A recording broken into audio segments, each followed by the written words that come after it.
c'è né diffamazione, neppure una campagna denigratoria, a dire la Cassazione sulle motivazioni della sentenza che respinge il ricorso della Procura di Vicenza sull'interdizione nei confronti dell'ingegner Giovanni Yannakopoulos per il caso Bramezza. È atterrata nella tarda mattinata all'aeroporto di Venezia la salma della giovane di Fiesso d'Artico morta nel tragico rogo dell'abitazione a Bruxelles. Domani alle 15 funerali. La Guardia di Finanza di Venezia ha smantellato un sodalizio criminale che truffava le persone contattandole tramite call center e promettendo facili guadagni. 54 denunciati, centinaia nella rete. A Carpenedo nel pomeriggio l'addio a Barbara Trentinaglia, la 57enne mestrina morta domenica mentre si stava recando al lavoro a Jesolo. Uno scontro frontale con una Mercedes condotta da un 21enne rimasto ferito. Dopo l'ennesimo naufragio al largo della Grecia che ha coinvolto almeno 750 migranti, durissimo e amaro attacco dell'attivista di Mediterranea Saving Humans e capo missione della nave Mare Ionio. Transizione energetica. Edison inaugura la centrale termoelettrica di Porto Marghera, la prima di nuova generazione con una turbina realizzata da Ansaldo Energia che le permette di essere l'impianto più efficiente d'Italia e tra i primi al mondo. La Dunata Triveneta degli Alpini a Belluno è entrata nel vivo con i primi eventi e domani in diretta dalle 9:30 su Antenna 3 dopo l'alzabandiera, la suggestiva messa dal Nevegal celebrata dal vescovo Marangoni in memoria dei caduti. Buonasera e ben ritrovati con l'edizione veneziana dei telegiornali di Antenna 3. In primo piano dunque, lo avete sentito dai titoli, il caso Bramezza. Non ci furono minacce, non ci fu diffamazione e non ci fu neppure una campagna denigratoria. A dirlo è la Cassazione nelle motivazioni della sentenza che respinge il ricorso della Procura di Vicenza sull'interdizione nei confronti dell'ingegner Giovanni Yannakopoulos. Nessuna minaccia, nessuna diffamazione, nessuna campagna denigratoria. Partono da qui, da questi 3 punti fermi già fissati dal Tribunale del riesame, le motivazioni con cui la Cassazione ha bocciato il ricorso della Procura di Vicenza sull'interdizione nei confronti dell'ingegner Giovanni Yannakopoulos per la vicenda legata alla gestione dell'ULSS 7 Pedemontana da parte del direttore Carlo Bramezza.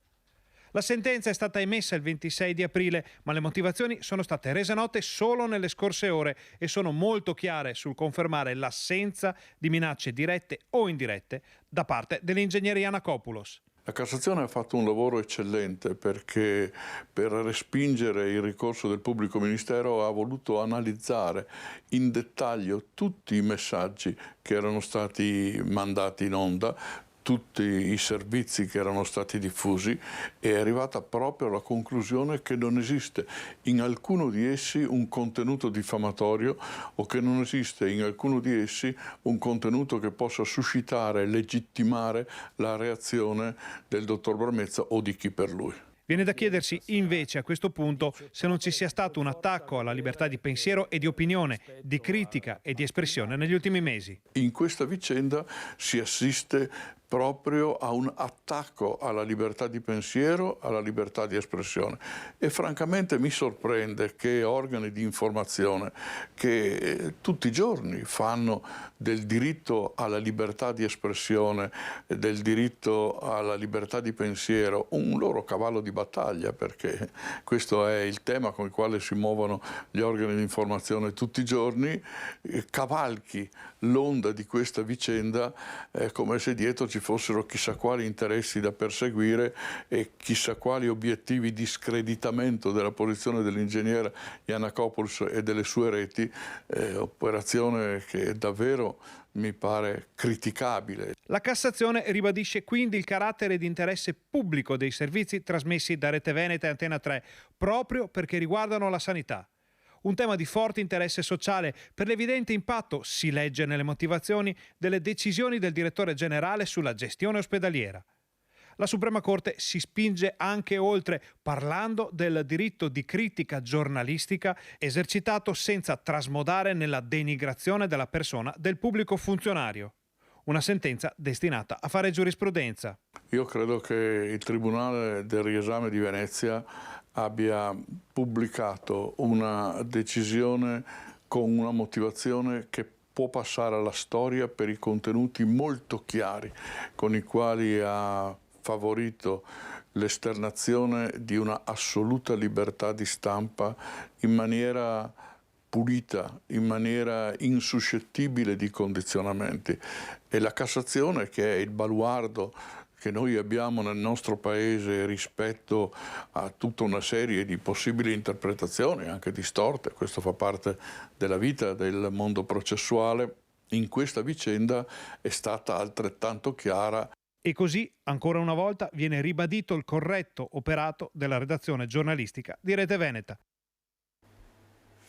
Arrivata l'ora di pranzo con un volo speciale da Bruxelles, la salma di Anna Tuzzato, la 29enne di Fiesso d'Artico, morta per asfissia in seguito al rogo che ha divorato il suo appartamento in Belgio. Domani a Fiesso alle 15 funerali, qui seguirà una commemorazione laica all'aperto al parco Oriana Fallaci.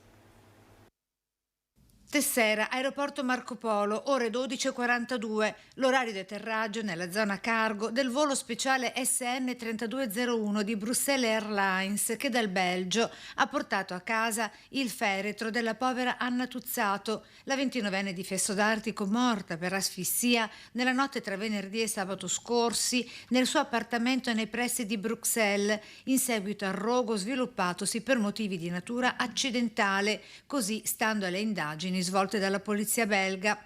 Dopo poco più di un'ora arriva da Vigonovo il carro funebre con la bara che accoglierà la salma di Anna Tuzzato. La famiglia ha preferito non esserci, rientrata nelle scorse 24 ore proprio da Bruxelles, la attende a casa. Domani dalle 15 funerali a Fiesso, nella chiesa parrocchiale della Santissima Trinità, con l'omelia che verrà celebrata dal parroco del paese natale di Anna, Don Massimo Donà.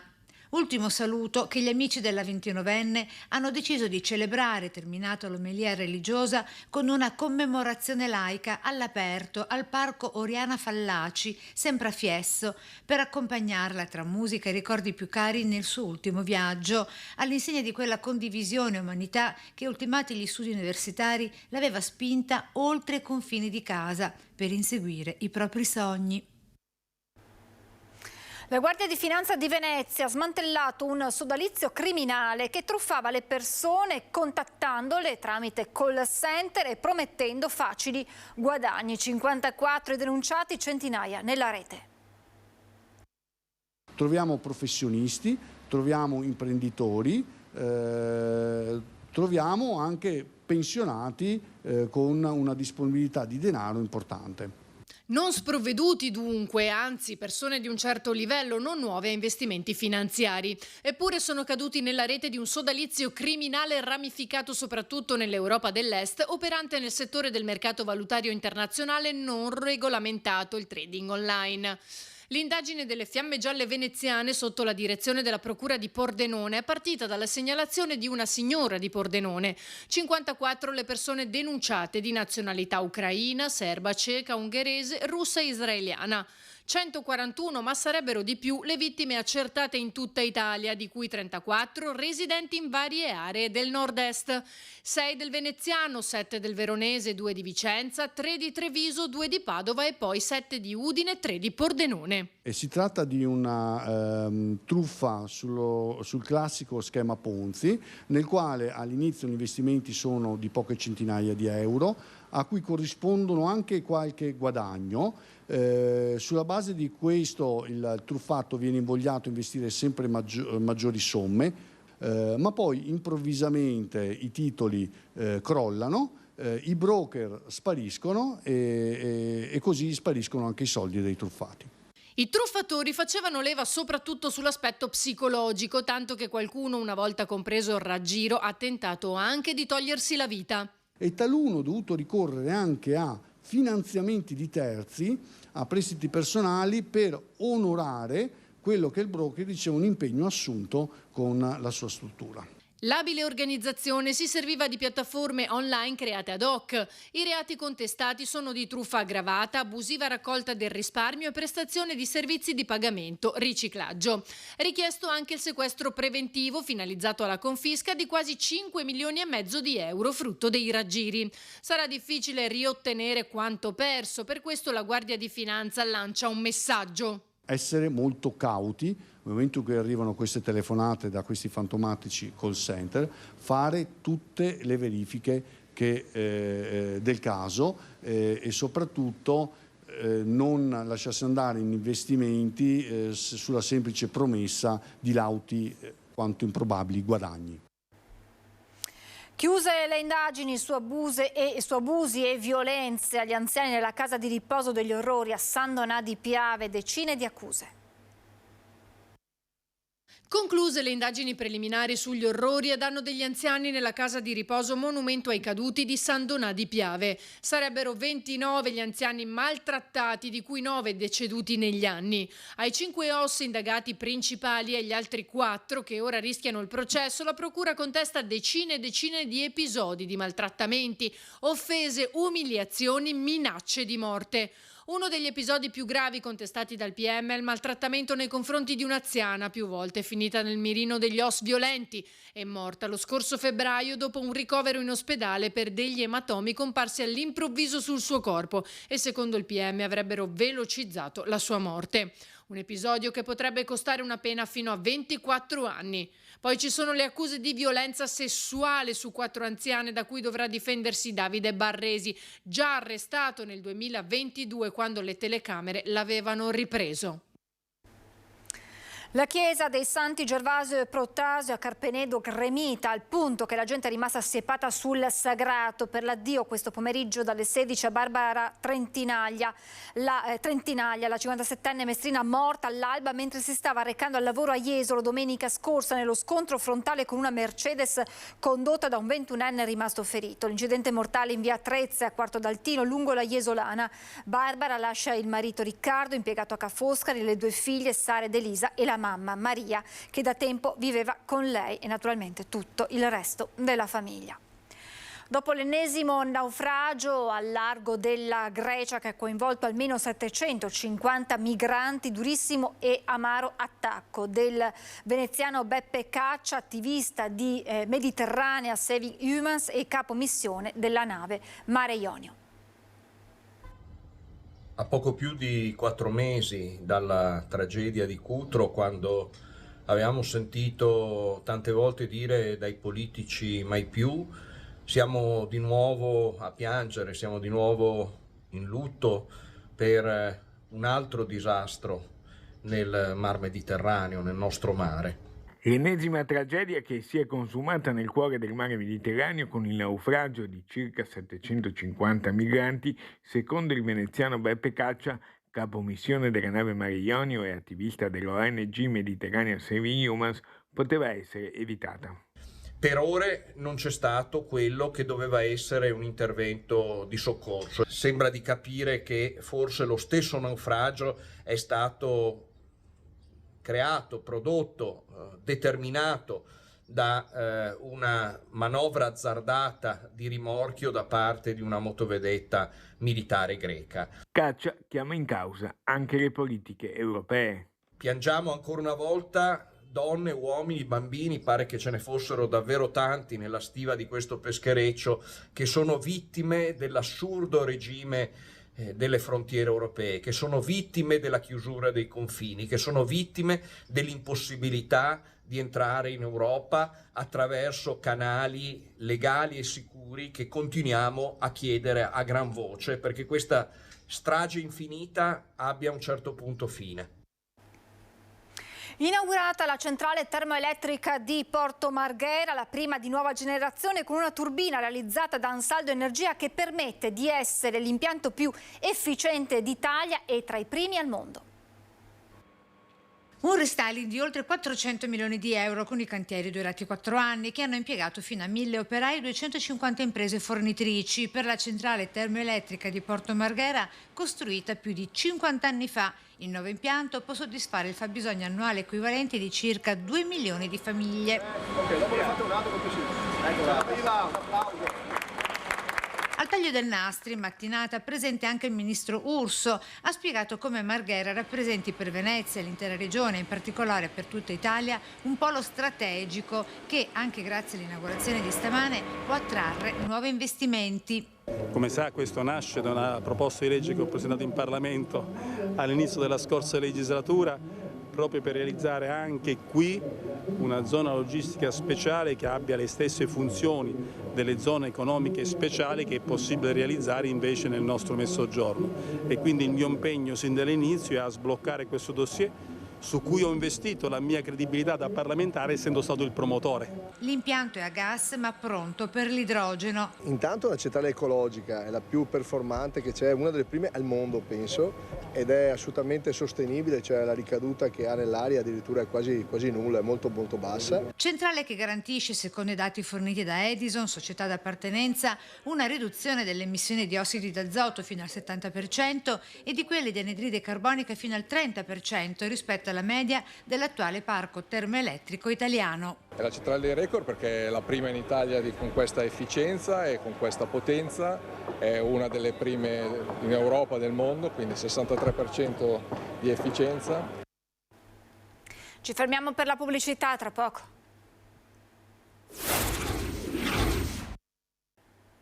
Rieccoci in diretta. Michele Zuin, assessore del Comune di Venezia e fino a qualche mese fa anche coordinatore regionale azzurro, traccia un suo personale e commovente ricordo di Silvio Berlusconi e spazza via anche i dubbi sul futuro del partito. Andremo avanti, dice nel nome di Silvio.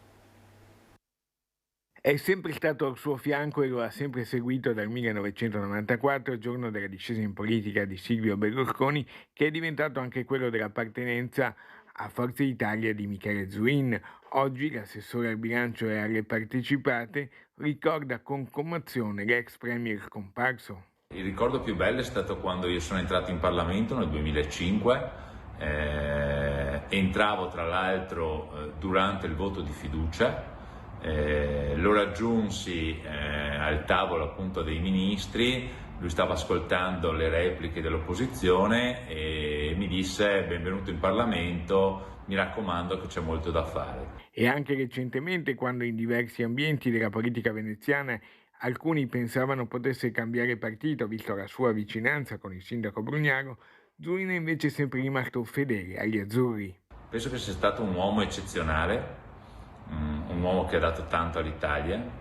E obiettivamente anche come partito, io che ho militato per 30 anni in questo partito che è Forza Italia, lui era la guida. Nessun dubbio sul cammino futuro del partito. Continua con le sue idee, continua col suo carisma, ma mi sento di dire che continua anche il partito perché siamo fondamentali in questa maggioranza, perché siamo fondamentali in Europa, perché siamo fondamentali nel centrodestra.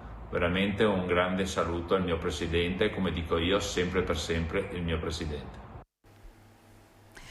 Querini oltre i confini è il progetto nato per unire alunni e studenti dell'Istituto Comprensivo Mestrino e concludere l'anno scolastico imparando l'importanza della socialità e del far squadra.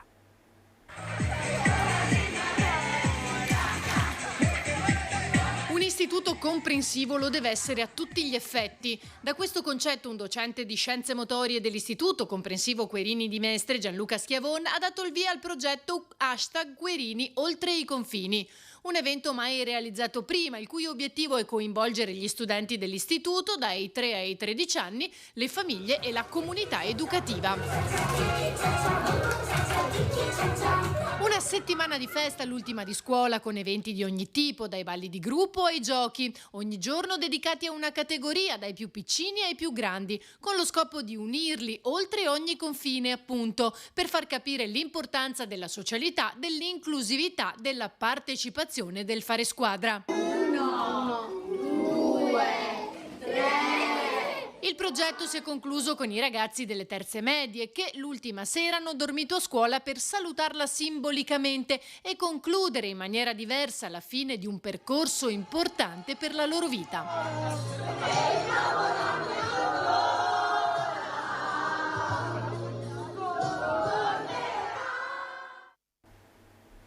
In chiusura vi ricordo tutti gli appuntamenti in diretta su Antenna 3 per la 3 giorni dedicata alle penne nere dell'adunata triveneta di Belluno. Domani mattina dalle 9:30 la Santa Messa sul Nevegal in memoria dei caduti celebrata dal vescovo di Belluno Feltre Renato Marangoni, e poi in serata dalle 21 racconteremo la serata alpina bellunese tra cori, canti e ricordi dei nostri alpini. Sarà infine la sfilata delle penne nere, la protagonista della giornata di domenica dalle 7:30 del mattino fino alla fine dell'evento, i riflettori di Antenna 3 per raccontare le emozioni della festa. È tutto, vi lascio come sempre le previsioni del tempo, grazie per averci seguito e buon proseguimento di serata.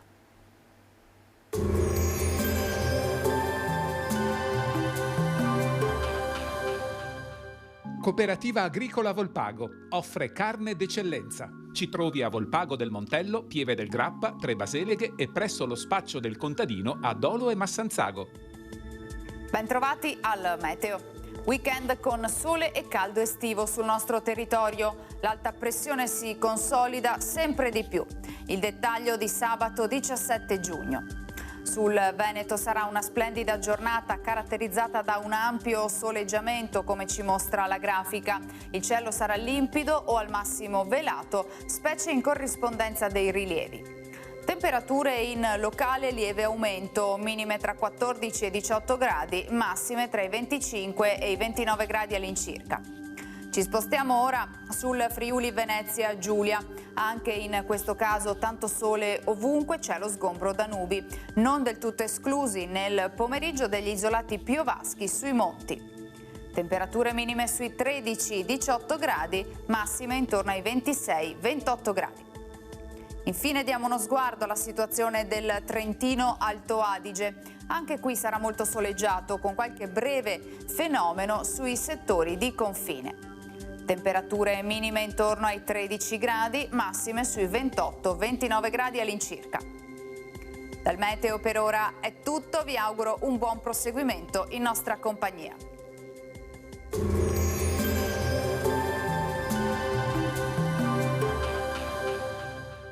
Cooperativa Agricola Volpago offre carne d'eccellenza. Ci trovi a Volpago del Montello, Pieve del Grappa, Tre Baseleghe e presso lo spaccio del contadino a Dolo e Massanzago.